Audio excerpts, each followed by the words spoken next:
السلام عليكم ورحمة الله.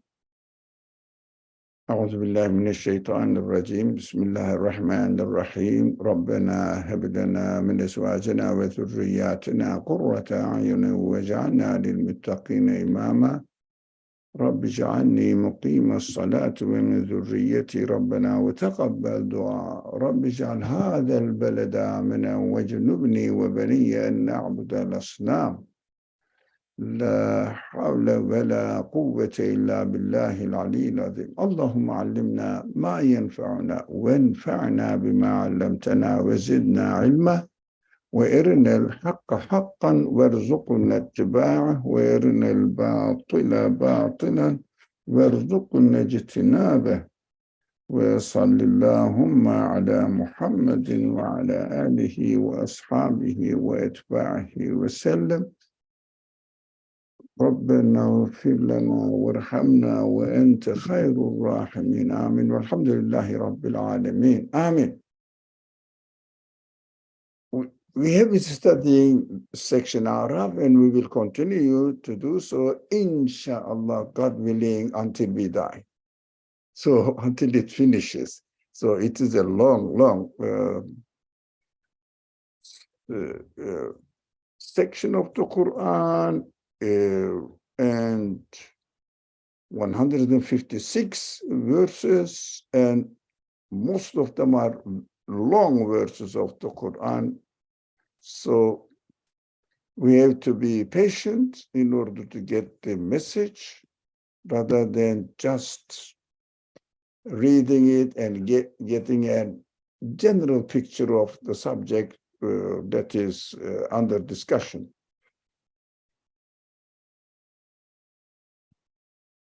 So, Bismillah ar-Rahman ar-Rahim. We have studied, let me see, this one. Okay. All right. Araf 155. And one verse afterwards, it is something related to this verse 155, just a brief reminder from there, because it is continue. The verse we are going to study is continuation of this verse. So, men chose 70 men from our appointment. It means they are going to meet God. Means really, one meeting God means absolute being. How can we meet it? By realizing his existence, his qualities at the highest level, that we can communicate with God at that level. We discussed why we should understand the verse in our practical life. And also, especially, they prayed when they were in the presence of God, let's say, they prayed. That is very important, because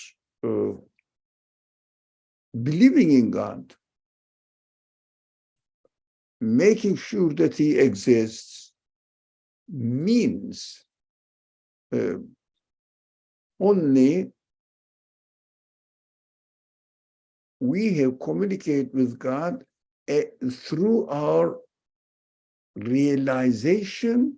But while we are communicating with God through our realization, we should pray, we should ask for forgiveness and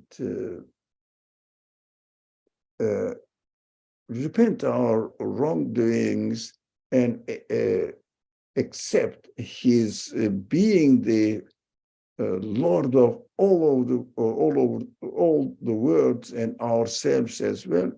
So our relationship, in essence of our relationship with God, is based on acknowledging our shortcomings.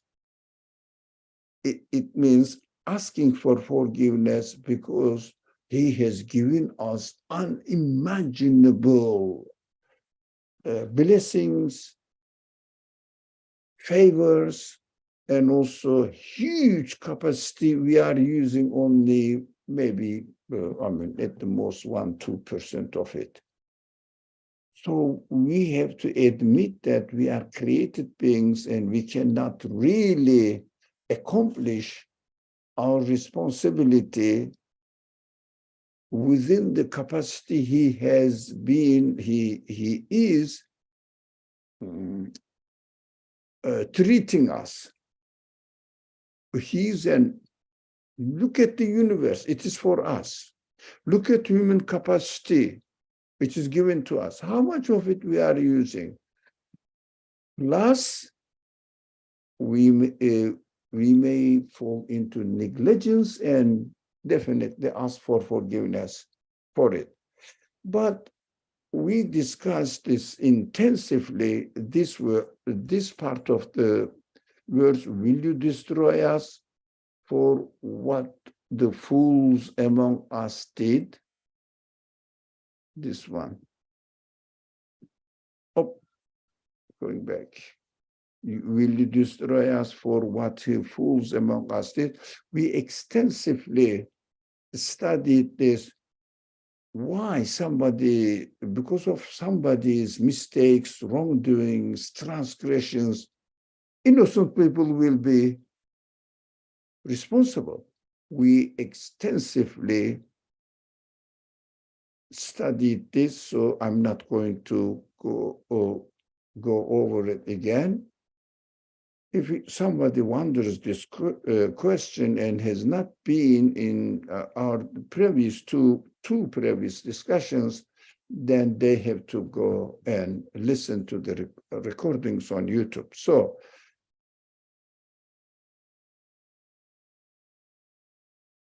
we have to go and now continue our discussion.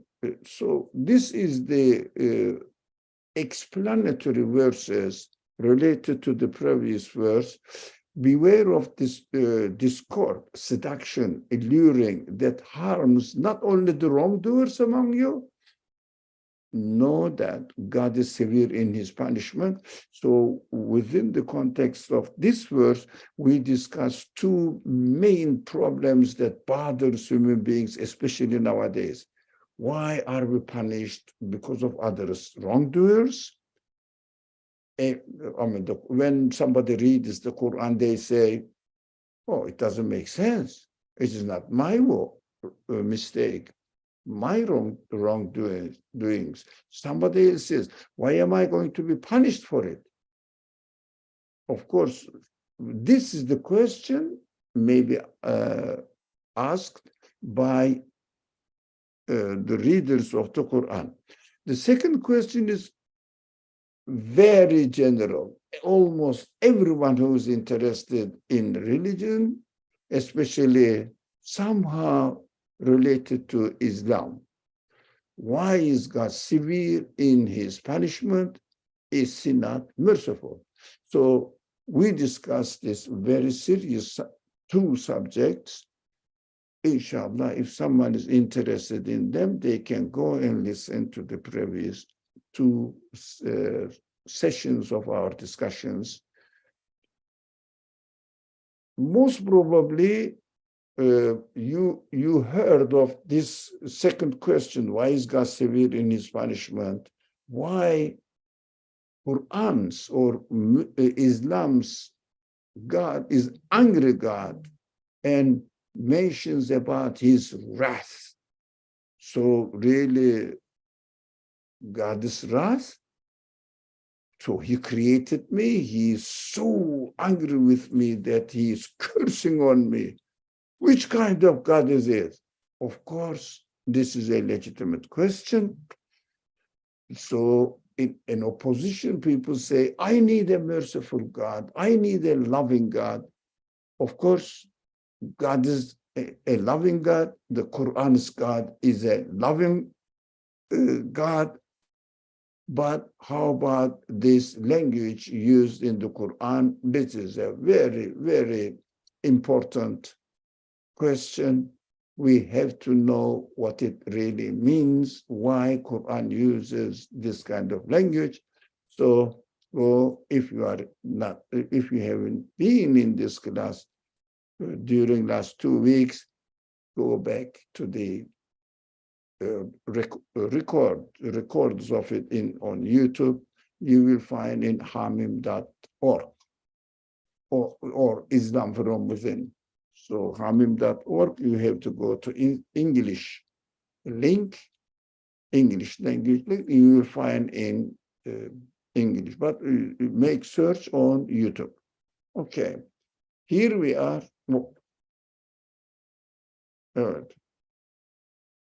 All right.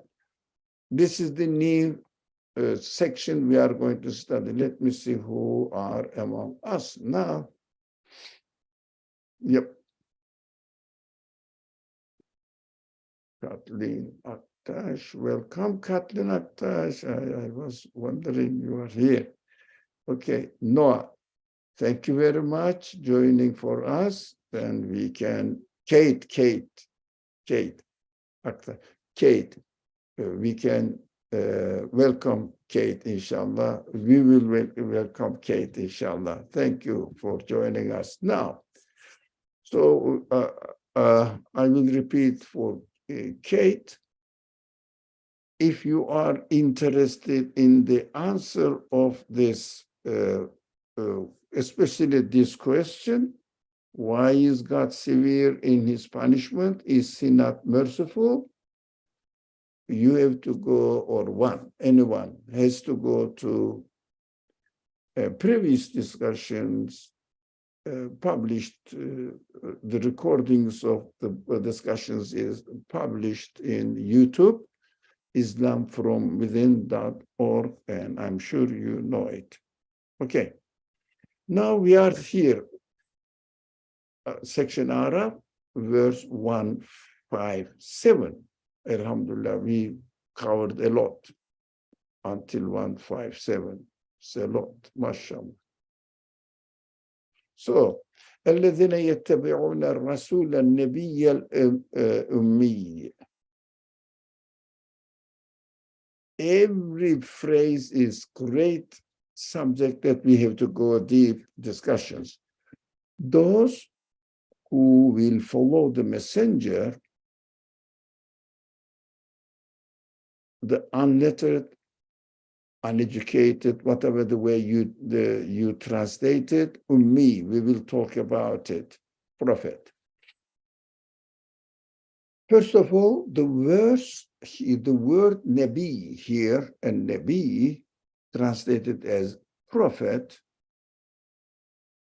we have to know that Nabi, the one, it has disputed among Muslim scholars.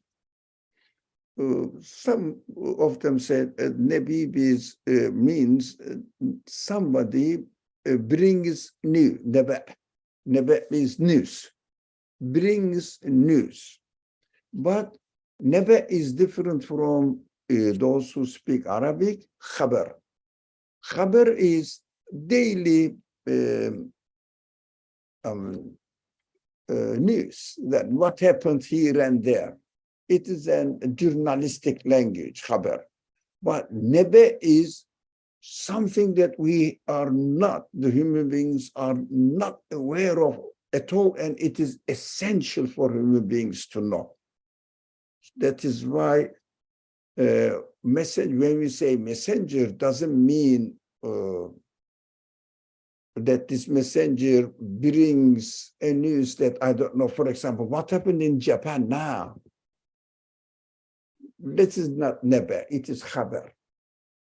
But what will happen to me after I die? That if there is an answer, this is a neba. This is in Quranic Arabic, or in also Arabic. It means this is the news he brings. The prophet, the messengers, are the message bearers, or very essential news. The brings news about essential matters. They are these prophets are ummi. Everybody knows, and most probably if you keep watching the YouTube about Islam or by Muslim advocates or shuyukh, the teachers, they say ummi comes from the word means mother. So a person who is kept his disposition as he was born like a baby, belonging to baby, just sticks to his or her mother, and whatever her mother gives, whatever her mother does, whatever, however her mother, his or her mother treats him, he grows with it, but completely dependent on it. Means never ever changed anything, any kind of his feelings, as he got it from very first day of birth. Not influenced, not affected anything outside of the world, but pure as he was created. That is correct, and I agree this meaning is really meaningful. The prophet by definition should be elected among the people by God. That is God's criterion, as we understand from the examples he gives in the Qur'an. They are not corrupted people in nature. Their disposition are kept innocent, but and they don't know. Baby knows nothing, yet the baby has to yet learn. So the prophets are the people, or must be the people, who have not been influenced from outside culture. But the culture is there. Culture really tries to influence people. And I cannot claim that I am not influenced by the external culture in which I am living now. I cannot say that. Definitely I am influenced by it.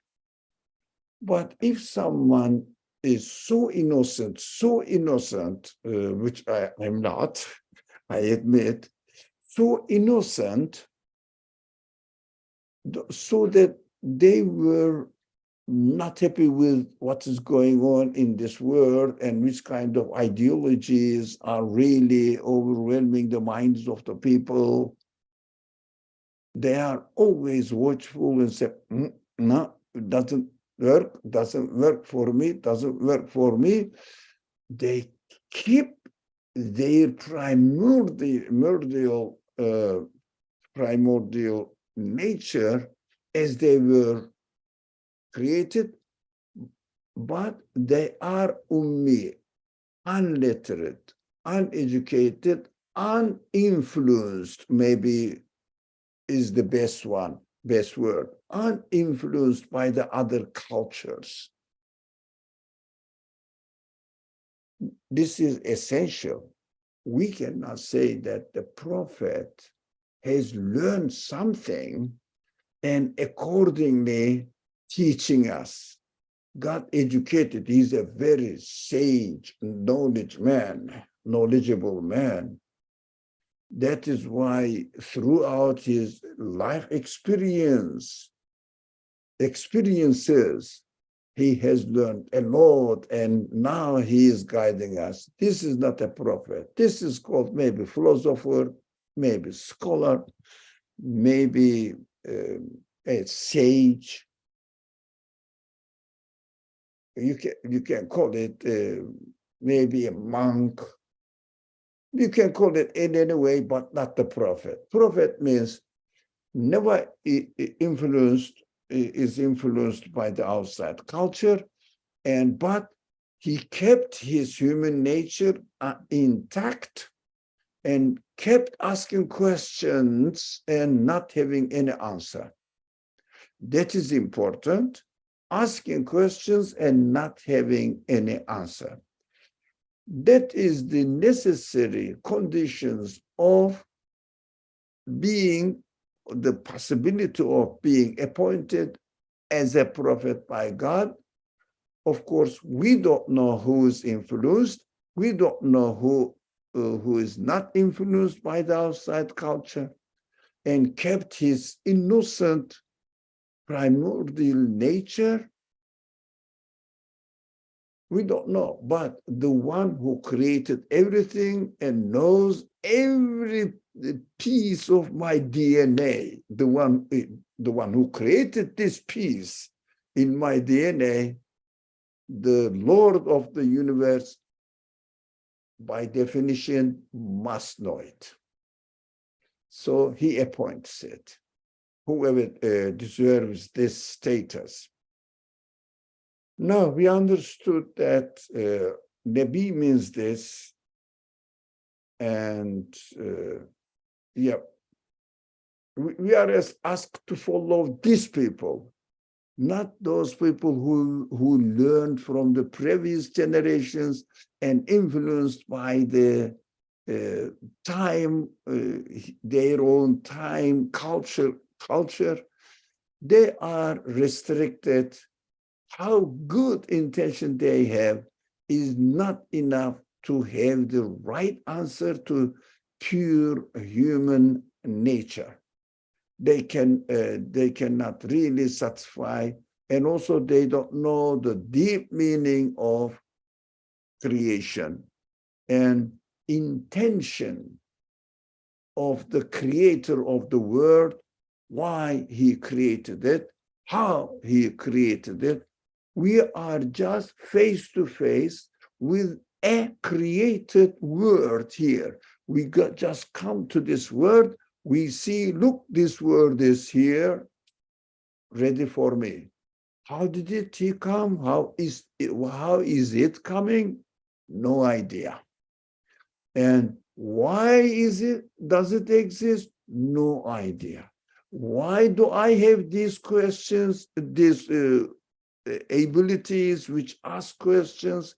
No idea. Why do I, or have I been given an ability which questions the nature of my human side? It means feelings, intelligence, consciousness. No idea. I found myself equipped with these universe and qualities. I have no idea. Who can answer this question? The one who is Nabi, brings the news essential to my existence, and also the one who is Ummi, kept his nature, primordial nature, without being spoiled, with no answer to his human questions, so that the Creator gives the news to them and asks them, go and distribute this news, spread this news to the people. They should listen to me as I will send the message to you. You will not pollute it with your own understandings, because by definition, Ummi should have no claim, because I know nothing but only what my Creator teaches me. That is what a prophet must be described and understood in this way. So if someone changes his mind, if someone really develops his ability by learning through experiences of this world, this person can never ever be a prophet. Even in the Qur'an, we see there's a side information if you study the Quran, you will understand that first revealed verses of the Quran is the rhetorical value-wise is peerless, shocking, interesting, exciting, so sweet, beautiful. But as the revelation continues, the degree of eloquence, degree of rhetorical value of the Quran,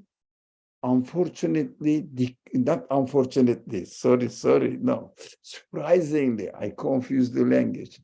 Surprisingly decreases rather than increasing, because a poet writes first poems he or she wrote will be less valuable than the last one. Last one makes this poet as a candidate for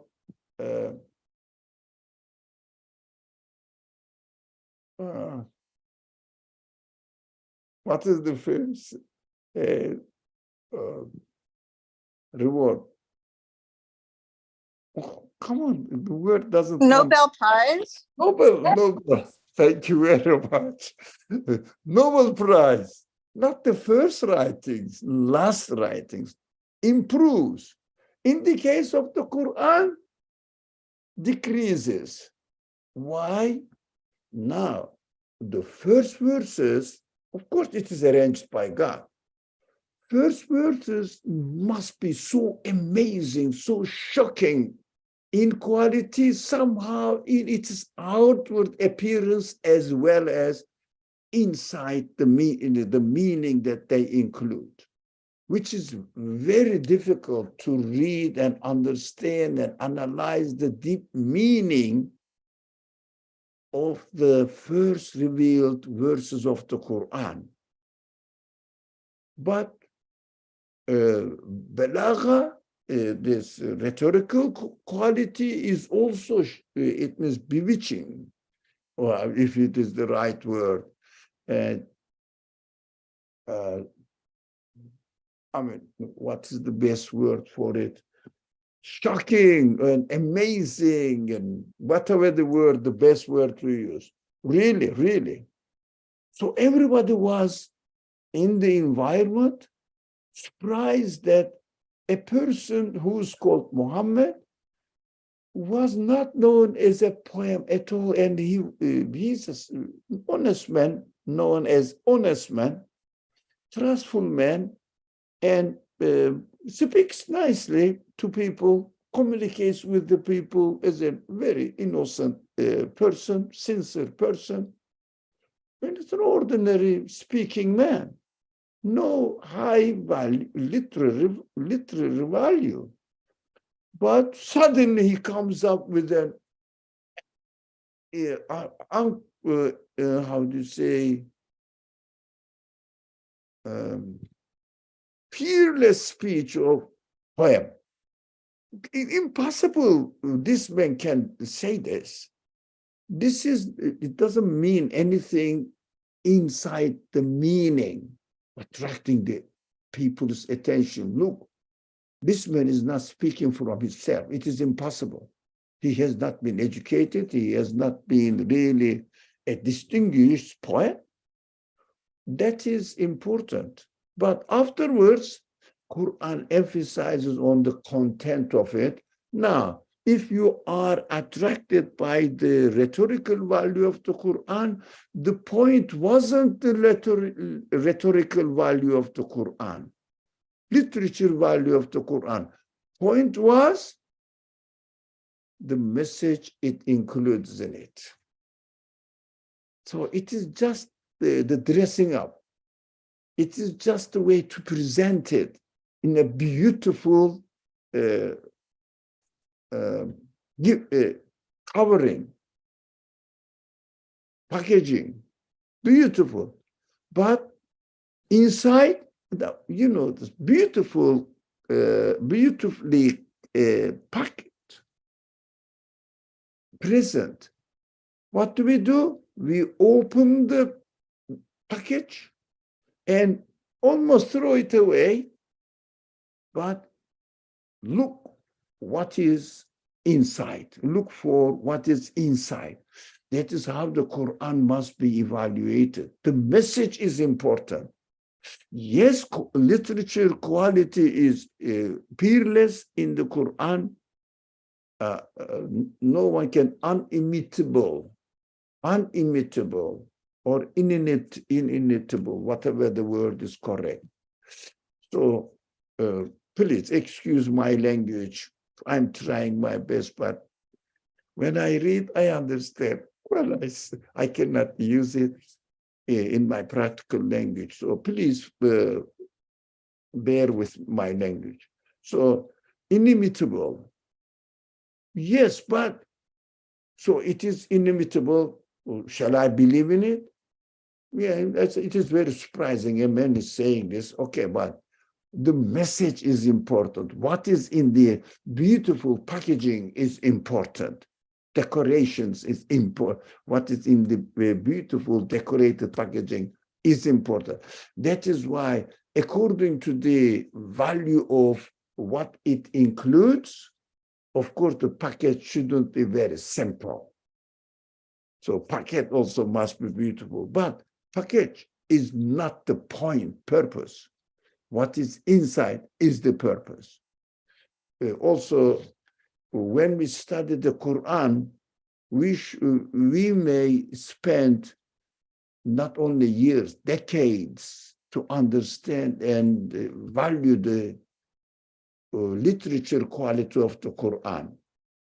Yes, it is a special matter. It is an expertise subject or interest, but the message is important message. That is why when we are interested in the Quran, yes, we should, if we can appreciate the value of the literature, the rhetorical side of the Quran, but it is not the point we should never forget. I'm going into details about this kind of matters because I feel it's not clear in the minds of the Muslim population in general. Exceptional cases, of course, always exist.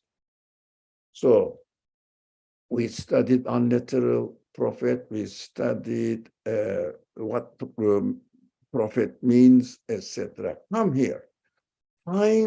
They find, the people find, Now, people find the prophets describe it in the Torah and in the Gospel. I will touch upon it briefly.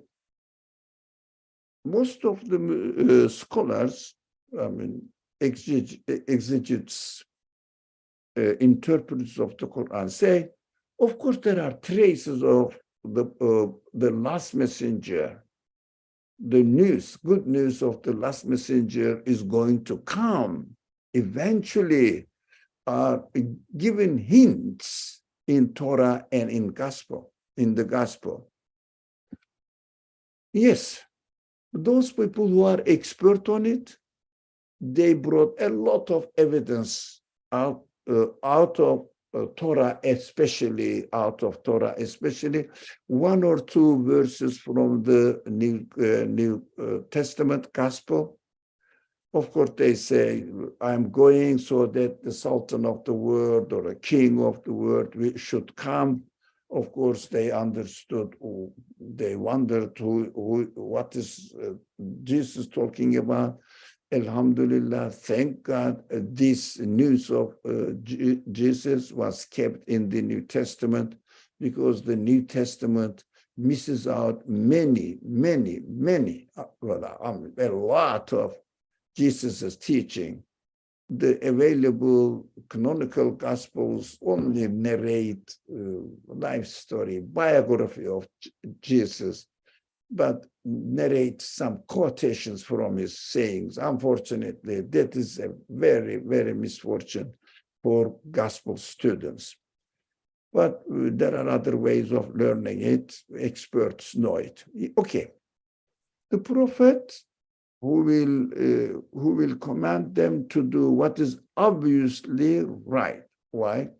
Here it is. Let's يأمرهم بالمعروف.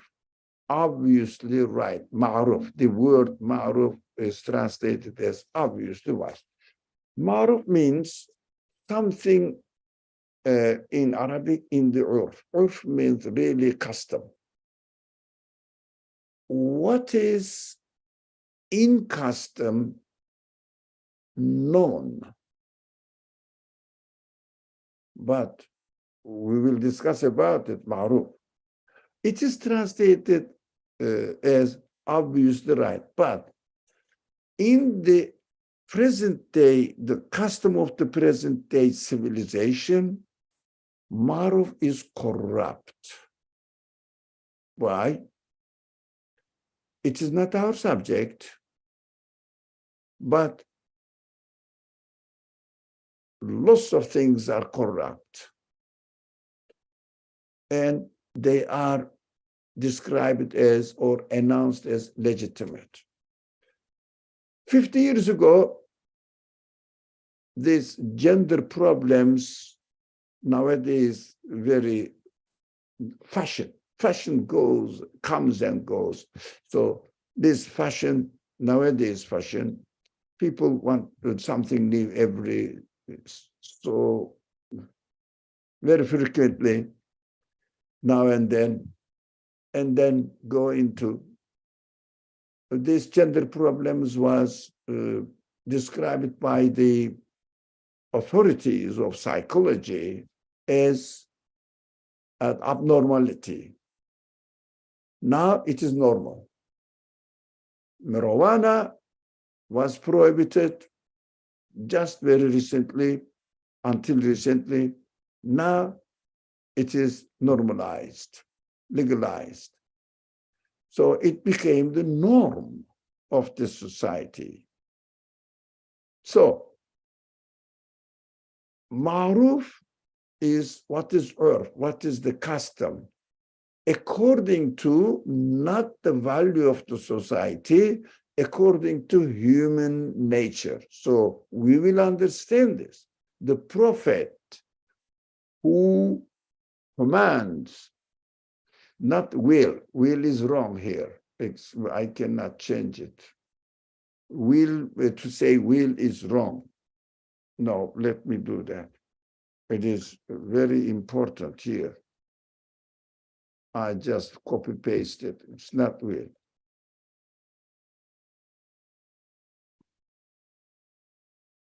He commands. So here we go. New one. He commands. Not will command. Excuse me. If you forgive me, please, just 20 seconds.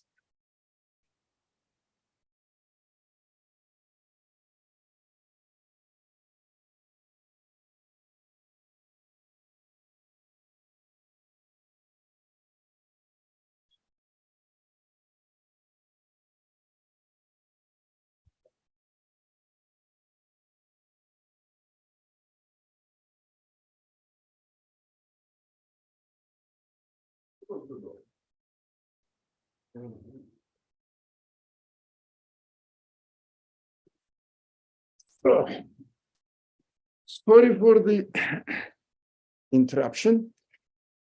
Okay. Now, what is obviously right as it's translated here, ma'ruf?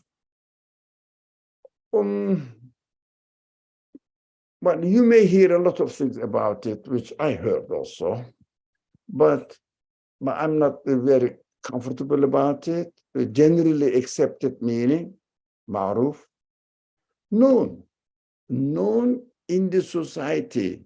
Now, I say no, because I agree with those scholars who say ma'ruf to human nature, human reality. your human feelings know that this is right, this is wrong. For example, stealing is wrong. Yeah, that is ma'ruf. But in the present day society, present day culture, stealing is wrong. Poor people, if somebody goes and steals something from the store, is wrong. Yes, that is correct. I agree. And another way of stealing, for example, stealing from governmental properties. Of course, individual properties, it's accepted. Governmental properties, wrong. It's wrong. But legal way of stealing it in the society is not wrong.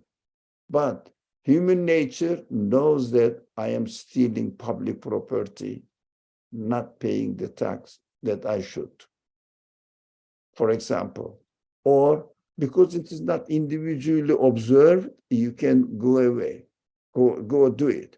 And also stealing from other poor, uneducated, untrained people, benefiting from their ignorance. For example, immigrants, they call it undocumented immigrants. Do they have right of anything so that they may complain that they are underpaid? No. Why do they not treat it as a normal human being? In the society, they have no right. As a human being, how can you make the distinction between human beings? Impossible. Yeah, but they do it, normalized. But the people who exploit the status of the unemployed people, they know that this is not right. But anyway, legally, they cannot be punished because he cannot complain. He is not authorized to complain. These kind of treatments are normalized, but human nature knows it is wrong. How about what is going on in Wall Street, stock market? Somebody is really expert and has a lot of money. What do? They sell shares, and then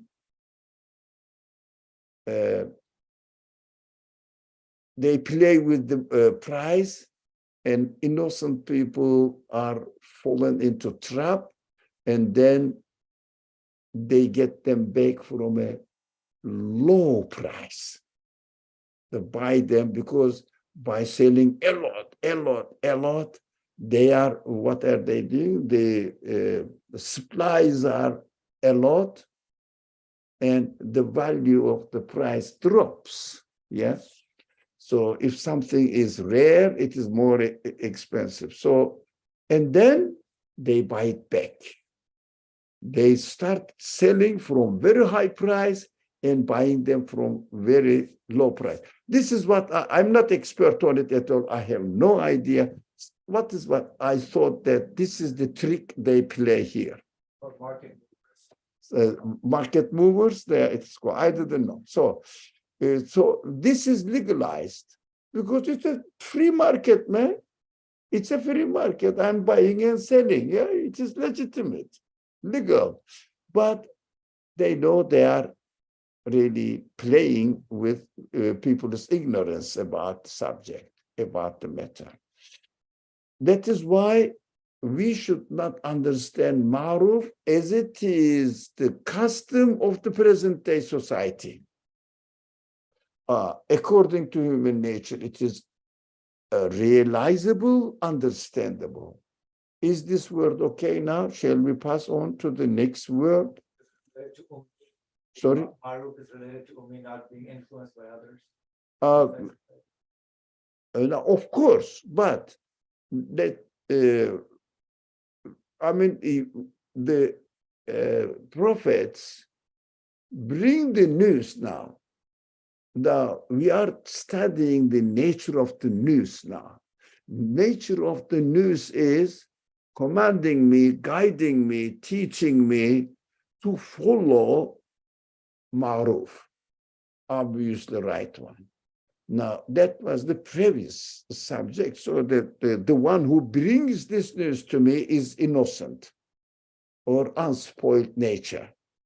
That is continuation of it. Now, what is forbidden? Also, they forbid who commands and forbids. It is a problem again. But you understand the grammar problem, not forbid, but forbids, because we changed will to the present day. Why I wasn't happy with will?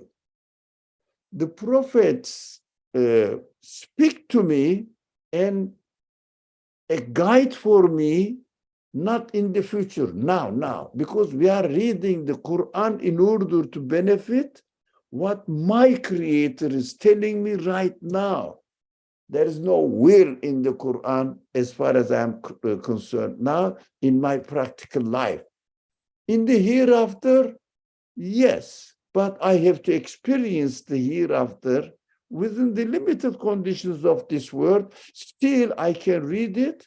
I should read it as a present event, but a simple sample of it. Very basic sample of it. The reality of it will be in the next creation. Next creation is according to me, not according to the Creator. We have to make this distinction as well, right? Next means for me, not for the Creator. And that is why Quran speaks to me in my terms, in my conditions. It says, I will reward you in the hereafter, but I am telling you now, you are expected to experience and see the signs in it, signs of it in this world, so that you will be convinced that it is true and confirm the news about what will happen in the future. That is how we should read the Quran. Okay, I'm asking everyone and my friend here as well. Is it clear? Yes, the friend says yes, but if anybody says, I didn't understand, it is something seems to be. If the news says that I'm going to give you paradise, is it in the future? Is it now? So what we said in a simple example, in a simple way of explaining it, both of them are necessary. In order to believe that, or in order to be able to believe that it will happen in the future, I have to have evidence now. In order to have the evidence now, I have to experience a sample of it, at least here in this world. So that, I see the signs, in my reality. So the creator of the universe, Lord of the universe, must be able to do bigger size, a new form of it. I understand from the signs that I am experiencing now, this news must be true within the capacity of the Creator, not within the capacity of myself. Got it? Alhamdulillah. These are essential principles of reading the Quran. My experience, my conclusion, I'm sharing it with you. Think about it if you are not convinced even right now. Think about it, because these are, for me, so essential. If we don't have these principles of reading the Quran, we can get the general meaning from the Quran, but not shocking, revolutionizing news in the Quran. Inshallah. Bismillah ar-Rahman ar-Rahim. Now, the prophet forbids what is obviously wrong. It means the news, we said nebi. Some people say the root word is not nebe. Some people say it is just the special noun for description of the prophets. Both ideas are really defended, supported by Muslim scholars.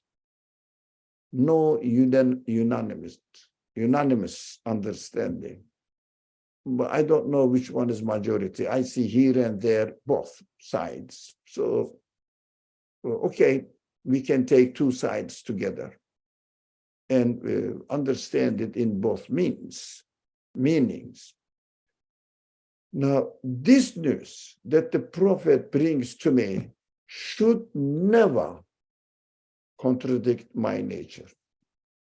Why? If it is from my creator, do you think my creator will speak to me in a way that I cannot comprehend? And on top of it, he will force me or ask me, believe in it, otherwise I will punish you. What does it mean? It is not my capacity. Within my capacity, if it was not within my capacity, I would say, you are an unjust creator. You didn't give me the capacity to comprehend it, to understand it, and now you are threatening me that if I don't really confirm it, you will punish me. If I don't believe in it, you will punish me. For example, a primary school student, a professor at the college level comes to the primary school class and teaches as if he is teaching at the college level, and said, if you don't answer my question in the quiz or test, I will punish you, you will fail. Who can think of it? This is possible anyways, but if someone does this, everybody says, this teacher is crazy. Students are innocent. That is why Qur'an should speak to me, must speak to me by definition of the truth. God is the truth. So I expect from the truth to speak to me the truth, reality. So the reality should make sense to me and must be consistent, acceptable in terms of its claim. He is speaking to me, he must speak to me within my capacity, not within God's own capacity. Of course, the speaker is God, but the professor, physics professor in the college, comes to the primary school student. Do you think he should forget all his knowledge? No. He should speak to me within the capacity of his knowledge, but at my level. I am a primary school student. Understood? Speaking to primary school students at their level, but as a result of or with the capacity of his own quality, whatever he has. So God speaks to me as the creator of the universe, owner of the universe, therefore creator of me, but at my level. That is wisdom, that is justice. That is what we understand from this verse. The prophet will bring the news from me, and this news will not be strange, ununderstandable, foreigner to you. You will recognize it within your human capacity. As long as you don't block it, as long as you don't corrupt it, as long as you don't have any biased, negative, rejecting, competition attitude towards it. You will understand it. Even you reject it, you know that you will know that you are rejecting the truth. They know it. They know it. All right. Those deniers know that they are being obstinate. Or most of the people, this is important, seems to be side point, but essential to us to bear in mind, even if you know it, refresh your mind, it is better. So I don't mind telling again. We have to know that most of the people who think they don't believe in God, they don't believe in religion, who think, and they say, I am an atheist, I don't know. In fact, what they are doing, they are rejecting the already existing institutionalized religion in their culture. It is not atheism. We have to know that these people are not liars. They are ignorant only. They don't know reality. Like a reaction. Sorry? Like a reaction. Reaction to the corrupt institutions. They reject the present day institutions, religious institutions. They don't reject the truth because they don't know the truth. They are not presented to the truth. That is why I don't call them kafir, deniers, rejectors, because liars, no, they are innocent. God knows how to treat with them. It is not my duty, but I cannot call them kafir. I call them kafir, call people, some people, not people really, some individuals, kafir, because when I listen to them, I carefully listen to them and see that he knows the truth. He rejects it because as he explains the reason why he doesn't believe in religion and God, he gives the examples where taken from corrupted institutions. When it comes to the heart of the matter, they just swerve it, escape it, never talk about it. Never talk about it. Just ignore it, that side, because they know they are lying about that point. So, because you may realize the same thing, but why I speak in a sure way, with a sure language. Why do I speak? Because my educational background is in both sides. I have been trained, also heavily involved in religious studies, at the same time, philosophers, ideologies. So I know what is going on in the philosophical field, and they know, the people know there what the weak points are, that they cannot really respond. They just say that, this is something to do with theology. We are not going to study theology. It's not our subject, because they have no answer. So when I listen to the present day guys, famous guys in the videos and TVs, interviews, they say that I'm an atheist, I'm a satisfied man, I'm a scientist, I'm a rationalist man, I follow reason, not the stories of the religionists. When I listen to them, look, they never touch upon the people, upon the ideas and points that the philosophers never can get the answer. And they know this is the truth. If they go there, they have to admit that the prophetic messages are really correct. So they are not deniers, they are liars. That's why the Quran describes the deniers as liars. But my neighbor doesn't know what Quran is, doesn't know what Islam is. It is shame on me. I'm trying to get closer to them and be kind to them as much as possible, because they know that I am Muslim, something stranger, originally immigrant. That is the culture. Immigrants means innocent, ignorant people, not well educated, not well civilized people.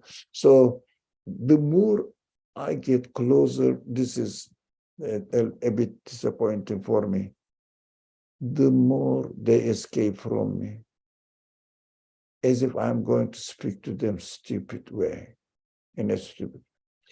Anyway, this is the typical my neighbor. Okay, I love them. Still, we are in good terms, but they don't open themselves so that we can friendly talk about any matter. No, because of the prejudice, influence of media. These Muslims are somehow dangerous people. This image is imposed on the minds of the people. Okay. I've used the right, I've used the wrong. Yep. Allow them the good things. So, prophetic message, according to human nature, whatever is good. Oh, the time is up, God. So, according to human nature, we know that there are good things that the prophet brings to us, brings the news of the hereafter. Everybody knows that I want everything perfect, and I want everything perfect and permanent. I don't want to be temporary goodness. It is not really satisfactory. That is good for me. The news comes and there is an hereafter. There will be an eternal life. Be grateful. Don't be ungrateful and liar. Yeah, don't lie yourself, within yourself. Okay, forbid them bad things. Okay, the prophet, he will release them from their burdens and shackles. I didn't know the time is really up. I thought maybe just half an hour ago we started. So let's finish at least this verse, because I thought really there are lots of things are going on in this verse. So release them from their burdens and shackles. What are the burdens and shackles here?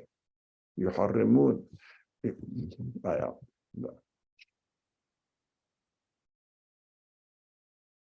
Yeah. ويحرم عليهم الخبائث ويضع عنهم إصرهم وأغلال التي كانت عليهم. So, yeah, أغلال, like this. On you, somebody is pulling you from your neck, and you cannot really move this way or this way, only the one way, and you cannot use your free will.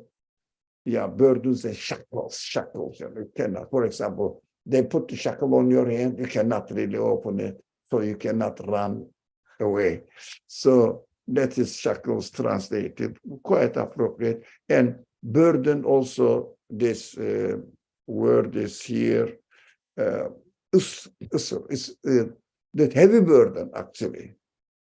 There are various verses in Arabic, but usr is the heavy one. Why? They are not going to ask you something that you cannot do. They are not going to ask you to confirm that you cannot confirm. So it will be a burden on you. And they are not going to give you any responsibility that you cannot use your free will. No, you will. You will use your free will freely, and enjoy it. So if someone forces you to do, for example, in the concentration camps, what they do, they force the people there to do something. It is somehow a burden because you don't want to do anything against your will. But the prophets comes with a news that really goes along with your nature, and you cannot really deny that it is good for you. So you will do it as if a hungry person is presented beautiful, delicious food. How do you think he eats? Hungry person. He doesn't say that, oh, do I have to eat this? Why do you force me? New generation children do that, but later on they feel they find themselves in difficulties because they didn't learn how to take up their responsibilities. But definitely human beings love to eat, to do the action of eating, burden of eating. They love it. I love it. So this is not what they bring to you will not contradict your nature. It boils down to this idea. The news, prophetic news, never contradicts your nature. So appropriate to your nature, but by yourself alone, you cannot know it. So it is within your nature, ingrained with it. When the news comes, you learn it and you got happiness. You receive happiness. Okay, I'm hurrying. So those who will believe in him and honor him and support him and follow the enlightenment that has been sent down with him. So here it is the enlightenment. وَاتَّبَعُوا النُّورِ. Why nur? In darkness, when it is dark, you don't understand what is what. But you know that there are some things here, there must be, because you cannot move, something really prevents your hand moving around. But here it is, for example, I cannot move my hand, there is a table here. But if it is very dark, I don't know which kind of thing it is. It means the reality of the matter itself. The matter, reality of matter here, I know that there's matter here. What is the reality of it? That the news of the prophets reaches me, and I realize, I understand what it really is, what is the purpose in its existence. What is the purpose in its existence?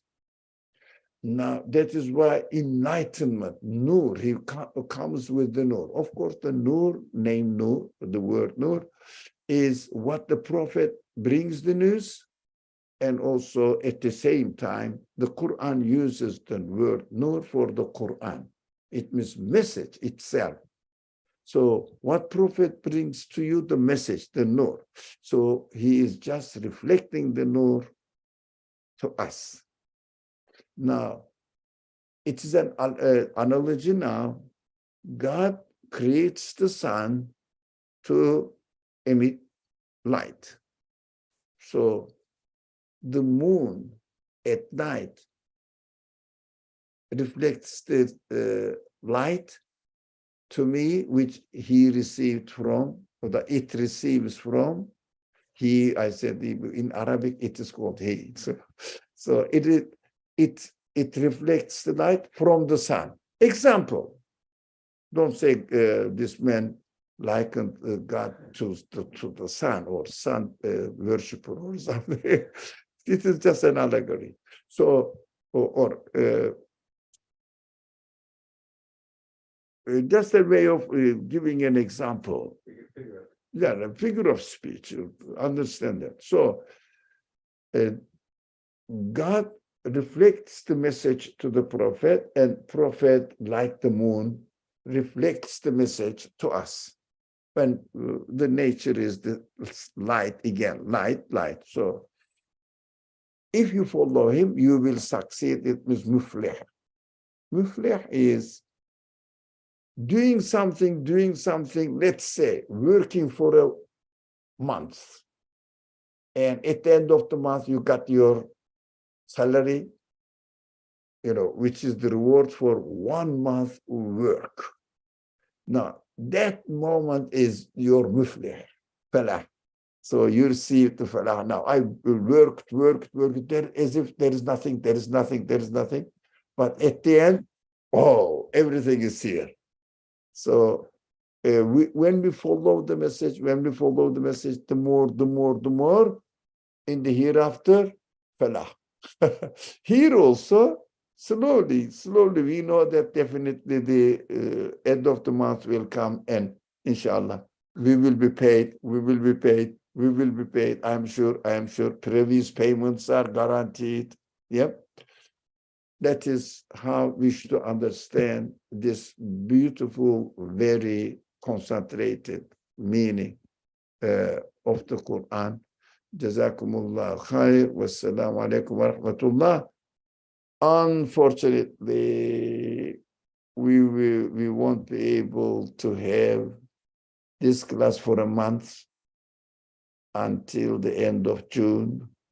I will let you know, inshallah, when it is canceled every week. I will try to send a reminder. If not, inshallah, when we are going to start, I will let you know that we are resuming these beautiful classes.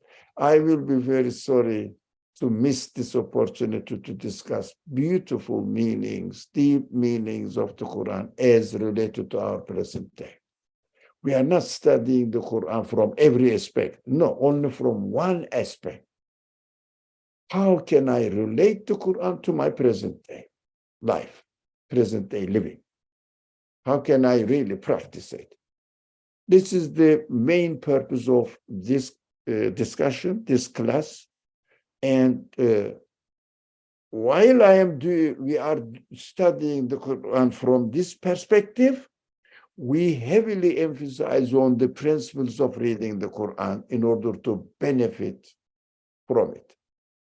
Two things are going on, if you notice. Principles of reading the Quran and application of it, and how can I really practice it in my life now? Although this news is about Moses, isn't it? Happened in history thousands of years ago. Nothing, it seems to be, it has nothing to do with me. It's the story of a man, a prophet before, nice man, yeah. What shall I do with it? Why God bothers to tell it to me? Okay, thank you very much. Inshallah, I'll see you in a month. Bismillah ar-Rahman ar-Rahim. سبحانك لا علم لنا إلا ما علمتنا إنك أنت العليم الحكيم وآخر دعواهم الحمد لله رب العالمين بحرمة سر سورة الفاتحة.